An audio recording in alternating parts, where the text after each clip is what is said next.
সাহস তো কম নয়, আমার গাড়িতে ধাক্কা দিস।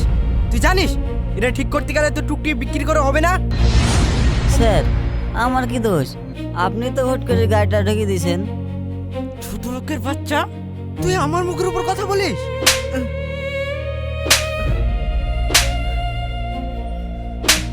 এই ছাড়ো। এই তুই কে, আমাদের মাঝখানে এসে কথা বলছিস? এই মানুষটা আপনার বাবার বয়সী, ইনার গায়ে হাত তোলা আপনাকে কেউ অধিকার দিয়েছে? এই পুরো আমার গাড়িতে ধাক্কা দিয়েছে। ও বুঝলাম, আপনার কাছে মানুষের সম্মানের চেয়ে গাড়ির রঙের দাম বেশি। আচ্ছা, গাড়িটার সাথে কত টাকা লাগবে? 5,000, 10,000?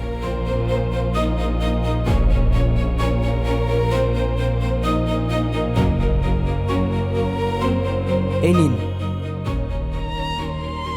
এবার আপনি যে মানুষটাকে মেরেছেন তার বদলে আমি আপনাকে চড় মারব,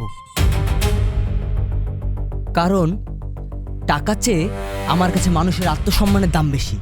তুই চিনিস আমি কে? হ্যাঁ, খুব ভালো করে চিনি। আপনি হচ্ছেন সেই ভদ্রলোক যার পোশাকে স্ত্রী আছে কিন্তু চরিত্রে জং ধরা। শুনুন, আপনি এক্ষুনি চাচার কাছে ক্ষমা চান, নইলে কি হবে বুঝতেই পারছেন। না না ঠিক আছে চাচা, সরি, আমার ভুল হয়ে গেছে। মনে রাখবেন, গায়ের জোর আর টাকার গরম সব সময় চলে না।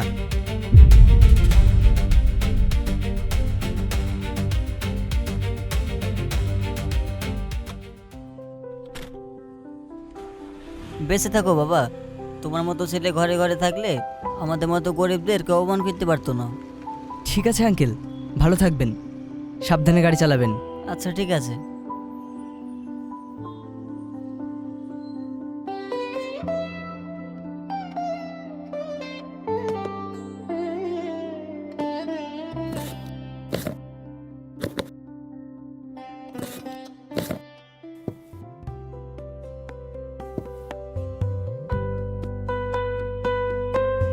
কিরে ভাই, একা একা লাঞ্চ করছিস?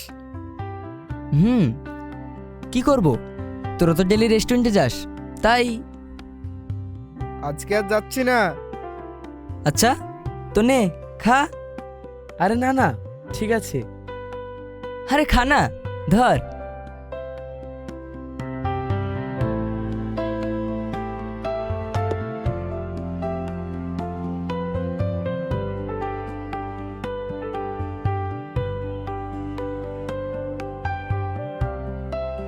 ফ্যান্টাস্টিক।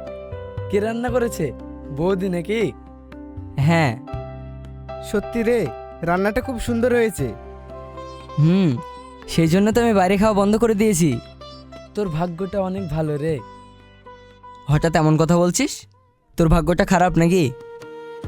না রে, রান্নার গুণের নারী, আর যার হাতে রান্না যত বেশি ভালো হয় সে নারী সুন্দর, শৌখিন, পূর্ণ আর হৃদয়বান হয়। তুই ঠিকই বলেছিস। হাসিকে আমি অনেক ভাগ্য করে পেয়েছি, ওর তুলনা হয় না। নে খেয়ে নে।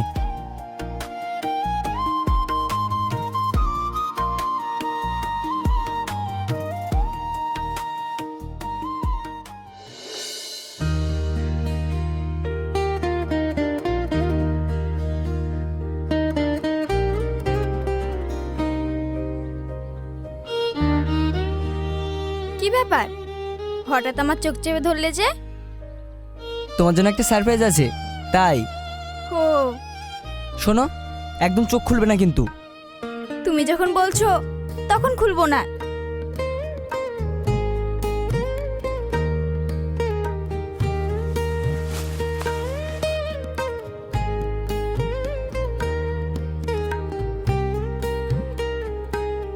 এবার চোখ খোলো।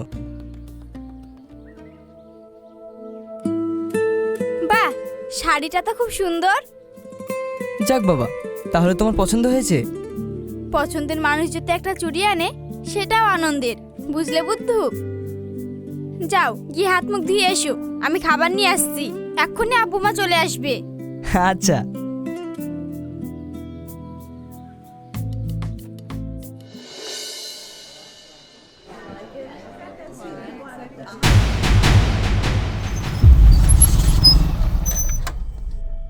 কি হয়েছে ভাই? এখানে এত লোক কেন? অ্যাক্সিডেন্ট হয়েছে, বাঁচবে কি গ্যারান্টি নাই। ওই ভিড় করো না, ভিড় করো না, যাও যাও যাও। ওই যাও যাও যাও।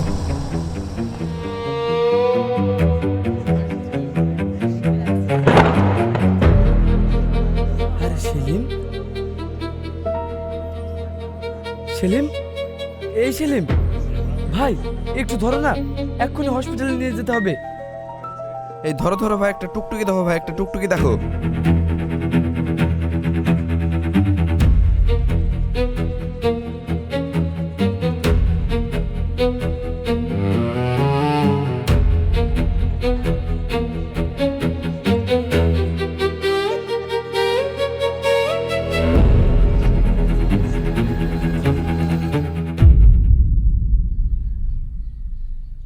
ভাবি, ও ভাবি,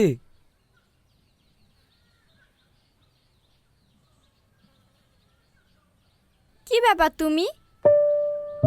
তোমাকে দেখে মনে হচ্ছে কিছু হয়েছে। হ্যাঁ, আসলে তোমাদের জন্য একটা দুঃসংবাদ আছে। দুঃসংবাদ?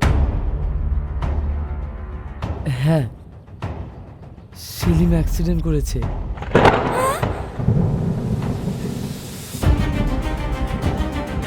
কখন? কোথায়? সেলিমের কিছু হয়নি তো?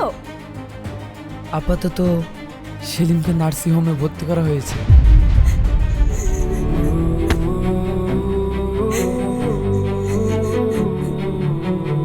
বৌমা, কান্না করো না। তুমি এভাবে ভেঙে পড়লে আমাদের কি হবে? মা, ওগো, তাড়াতাড়ি চলো। হ্যাঁ।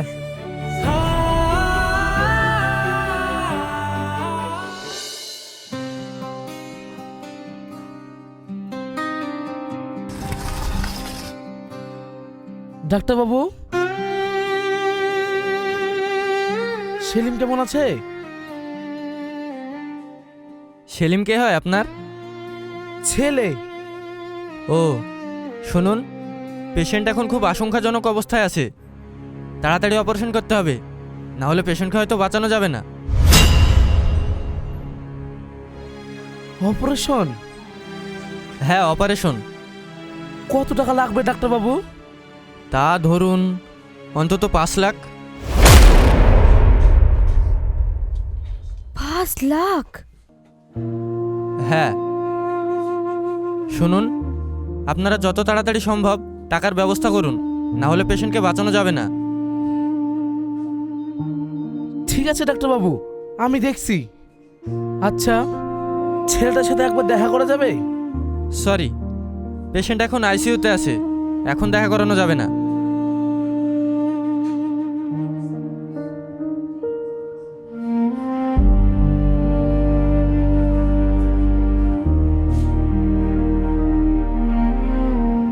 চাচা যান, আপনারা বাড়ি গিয়ে টাকার ব্যবস্থা করুন, আমি সেলিমের কাছে থাকছি। ঠিক আছে,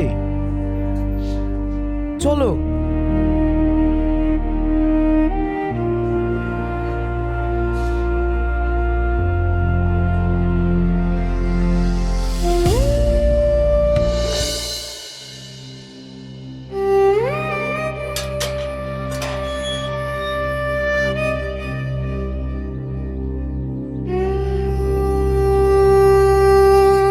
ওগো, এতগুলো টাকা তুমি কোথায় পাবে? দেখো তো আলমারিতে কত টাকা আছে। আলমারিতে আবার কত টাকা থাকবে? খুব বেশি হলে ওই লাখখানিক মতো। হতে তো হবে না। কি যে করি কিছুই বুঝতে পারছি না। তুমি এক কাজ করো, তুমি একবার আমানত ভাইয়ের কাছে যাও। ও কি আমাকে এত টাকা দেবে? তুমি একবার গিয়েই দেখো না। আচ্ছা, যাচ্ছি।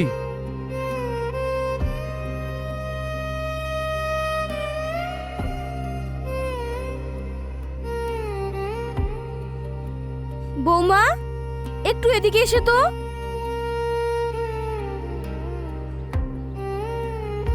বলুন মা। কিছু খেয়েছো? না মা, আপনি খেয়ে নিন, আমার খিদে নেই। তাই বললে হবে? চলো খেয়ে নিবে। না মা, আমি খাবো না। দেখো মা, আমরা সবাই যদি এভাবে অসুস্থ হয়ে পড়ি তাহলে আমার ছেলেটাকে কে দেখবে? ঠিক আছে, চলুন।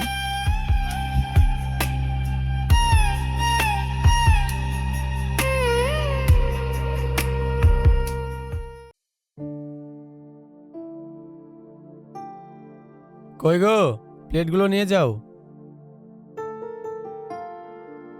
সবই তো বুঝলাম ভাই, কিন্তু একসঙ্গে এতগুলো টাকা ম্যানেজ করা তো খুব কঠিন। দাও।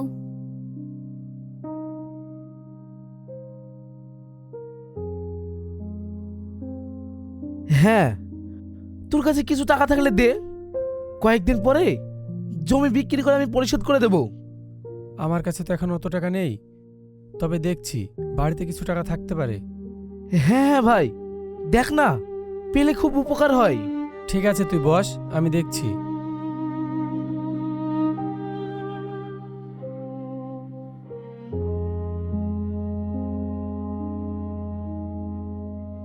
শুনছো?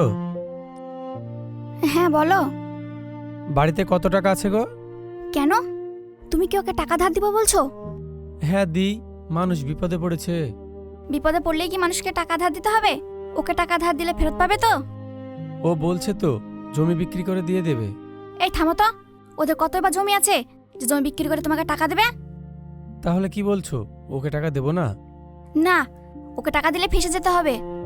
কিন্তু আমি তো ওকে টাকা দেবো বললাম, তাহলে এখন কি বলবো? ওকে জাতামাতা বলে তাড়াও তো, ওকে টাকা দেওয়া যাবে না। ঠিক আছে। হুম।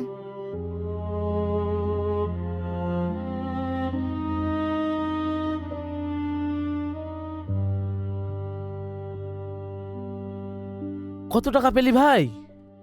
আসলে হয়েছে কি, টাকাটা বাড়িতে ছিল, কিন্তু তোর ভাবি আমাকে না জানিয়ে কিছুদিন আগে গহনা বানিয়ে ফেলেছে।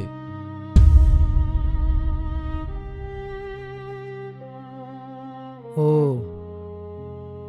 ঠিক আছে, দেখি অন্য কথা পাই কি। ঠিক আছে ভাই, দেখ, কিছু মনে করিস না, আমার কাছে থাকলে অবশ্যই দিতাম। না না, ও কোনো ব্যাপার না, আসছি রে। হুম।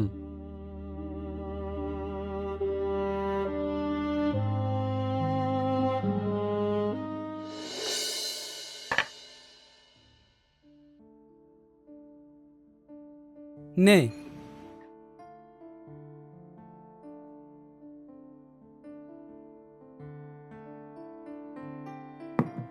তারপর বল, বাড়ির সবাই ভালো তো? না রে, আমি অনেক বড় বিপদে পড়ে তোর কাছে এসেছি। বিপদ? কি হয়েছে? আমার ছেলে অ্যাক্সিডেন্ট করেছে, অপারেশন করতে 5 লাখ টাকা লাগবে। হ্যাঁ, কি বলছিস? হ্যাঁ, আমার কাছে 1 লাখ টাকা মতো আছে, আর বাকিটা ম্যানেজ করতে পারছি না। তোর কাছে থাকলে দে না, নইলে আমার ছেলেকে বাঁচাতে পারবো না।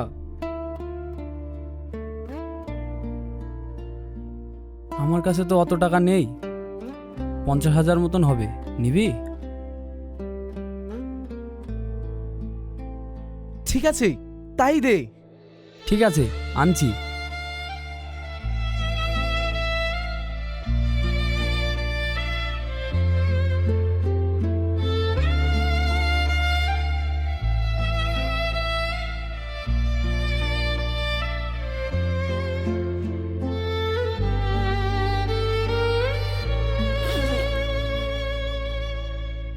এই নে, এতে 50,000 টাকা আছে। ঠিক আছে, আমি আসছি। আরে, শরবতটা তো খেয়ে যা।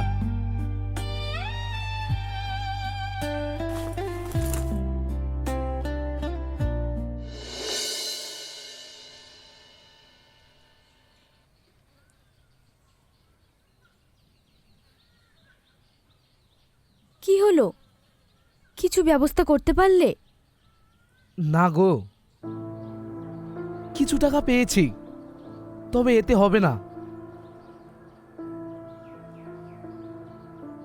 তাহলে এখন কি করবে?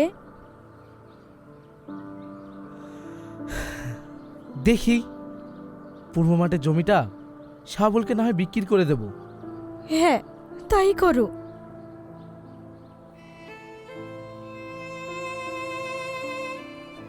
এই নিন আব্বু। এতে কি আছে মা?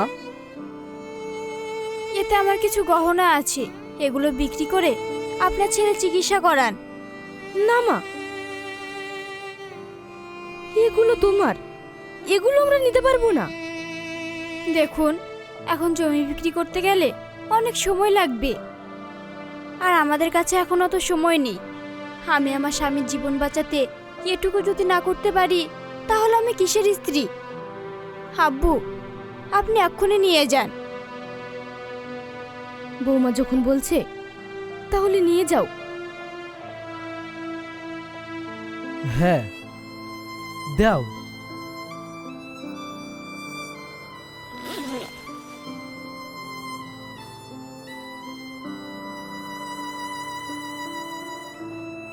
এই নিন।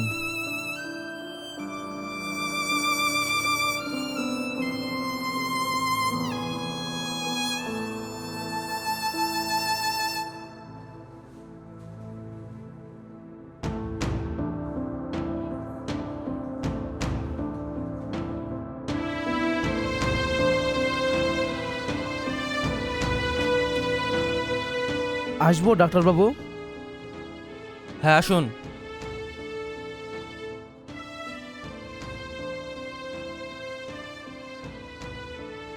ডাক্তারবাবু, টাকা পেমেন্ট করে দিয়েছি।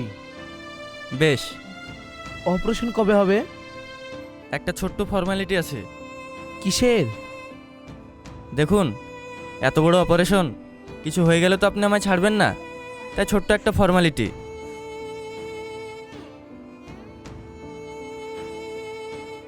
আপনি এখানে সই করুন।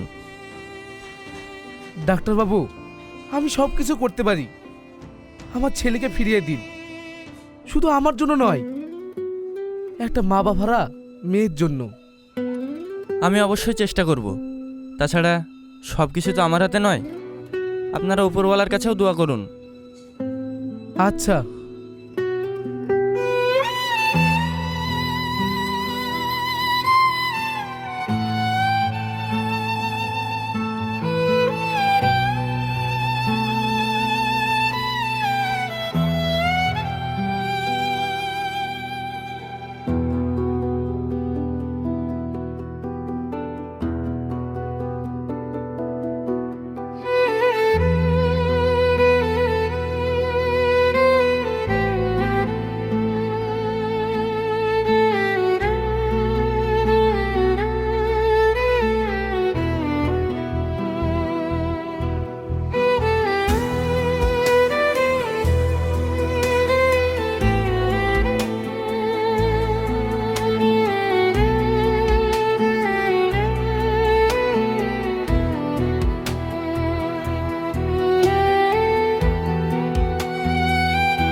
আপনাকে অনেক অনেক ধন্যবাদ ডাক্তারবাবু। দেখুন, আমি আমার কর্তব্য পালন করেছি মাত্র। আমরা কি এখন ছেলেমেয়ের সাথে দেখা করতে পারি? হ্যাঁ, ওকে নর্মাল বেডে শিফট করা হয়েছে, আপনারা চাইলে দেখা করতে পারেন। কিন্তু আমি সেলিমের মুখে শুনেছি আপনাদের আর্থিক অবস্থা খুব একটা ভালো না। তাহলে এত অল্প সময়ের মধ্যে এতগুলো টাকা কিভাবে জোগাড় করলেন? একজন স্ত্রী তার স্বামীর জন্য নিজের সব বিক্রি করে দিয়েছে। সত্যি অদ্ভুত। সবার এরকমই জীবনসঙ্গী দরকার। হ্যাঁ ডাক্তারবাবু, আমরা তাহলে ছেলেমেয়ের সাথে দেখা করে আসি। হ্যাঁ।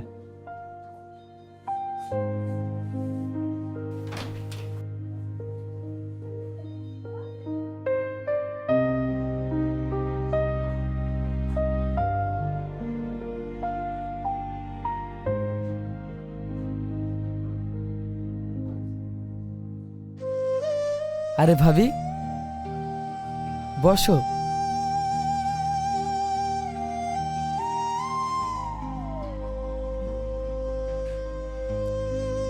সেলিম, সত্যি তুই ভাগ্য করে একজন জীবনসঙ্গী পেয়েছিস। এমন জীবনসঙ্গী যেন প্রতিটা পুরুষের হয়। তুমি ঠিক বলেছো বাপ, জীবনের পথে চলতে গেলে এরকম জীবনসঙ্গী দরকার, যে জীবনে পালিয়ে না গিয়ে স্বামীর জন্য সবকিছু ত্যাগ করতে পারি।